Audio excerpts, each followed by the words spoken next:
छत्तीसगढ़ में शिक्षा व्यवस्था कितनी दयनीय स्थिति में पहुंच चुकी है, इसका अंदाजा इसी बात से लगाया जा सकता है कि सूबे की बीजेपी सरकार के रहते हुए भी बालोद जिले में 1194 शिक्षकों की कमी है।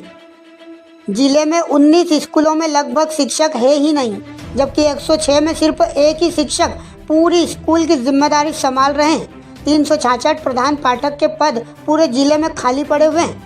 कई जगहों पर स्कूली बच्चों और पालकों ने ग्रामीणों के साथ मिलकर शिक्षकों की कमी और जर्जर भवनों से निजात पाने के लिए आंदोलनों का सहारा लिया, चक्का जाम किया, प्रदर्शन किया, स्कूलों में तालेबंदी तक की। इसके बावजूद भी जिले के सरकारी स्कूलों की हालत में कोई सुधार नजर नहीं आ रहा है। दूसरी तरफ सिस्टम छात्रों पर सितम ढाने में लगा हुआ है। जिले के शिक्षा विभाग के अधिकारी भी इस पूरे मामले से अनजान बन अपना पल्ला झाड़ते हुए नजर आते हैं। छत्तीसगढ़ में बात करें शिक्षा की तो जिला बालोद में लगभग 19 स्कूल में नियमित शिक्षक नहीं है और 106 में सिर्फ एक ही नियुक्ति है। 366 प्रधान पाठक के पद खाली हैं। कई जगहों पर स्कूली बच्चों, पालकों और ग्रामीणों ने शिक्षक और जर्जर स्कूल भवनों से निजात पाने के लिए आंदोलन, चक्का जाम और तो स्कूलों में तालाबंदी तक की है। इसके बावजूद जिले में सरकारी स्कूलों की हालात में सुधार नजर नहीं आ रहा है। दूसरी तरफ सिस्टम छात्रों पर सितम ढाने में लगा है। जिले के शिक्षा विभाग के अधिकारी भी इस मामले में अनजान बनकर अपनी जिम्मेदारियों से बचने की कोशिश कर रहे हैं। ऐसे में सवाल है कि शासकीय स्कूलों में पढ़ने वाले बच्चों का भविष्य कैसे उज्जवल हो पाएगा। बालोद से के Meenu, bureau chief, CRD news, Chhattisgarh.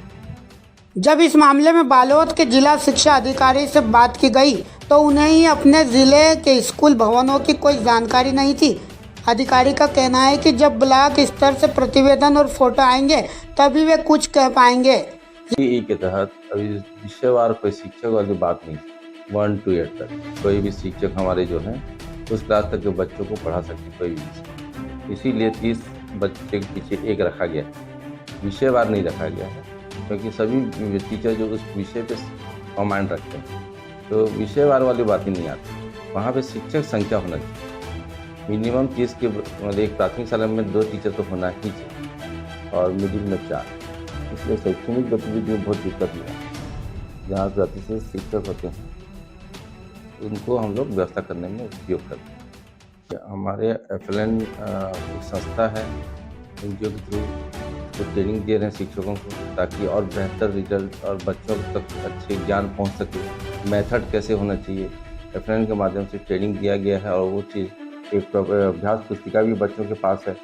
उस अभ्यास पुस्तिका को बराबर लोग तैयारी करते रहते बच्चे और चेक भी करते रहते। यही विडम्बना है कि जिम्मेदार अधिकारी इतने बड़े मामले से अनजान बनकर पल्ला झाड़ रहे हैं। ऐसे में शिक्षा व्यवस्था के हालत क्या होंगे और उसकी गुणवत्ता कैसे सुधर पाएगी, इसका भगवान ही मालिक है।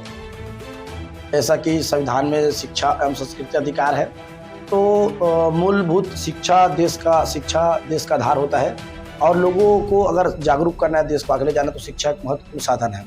हम देखते आ रहे हैं कि कई स्कूलों में शिकायत आ रही है कि यहाँ शिक्षकों की कमी है, अनियमितता की शिकायत आ रही है, साथ ये भी शिकायतें आ रही है कि भवन जर्जर हो चुके हैं और सरकार को इस पक्ष में ध्यान देना चाहिए कि शिक्षा के लिए उचित स्तर पर शिक्षकों की भर्ती की जानी चाहिए और साथ में जो स्कूलों में भवन की सुधार की मरम्मत की जरूरत, स्कूलों में भवन को सुधार किया जाना चाहिए।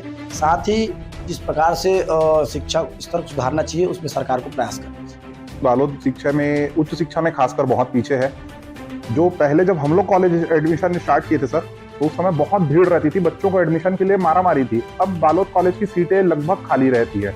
बालोद महाविद्यालय हो चाहे बालोद के क्षेत्र में कहीं भी महाविद्यालय हो, यहाँ कोई भी उच्च शिक्षा का उचित प्रावधान नहीं है सर।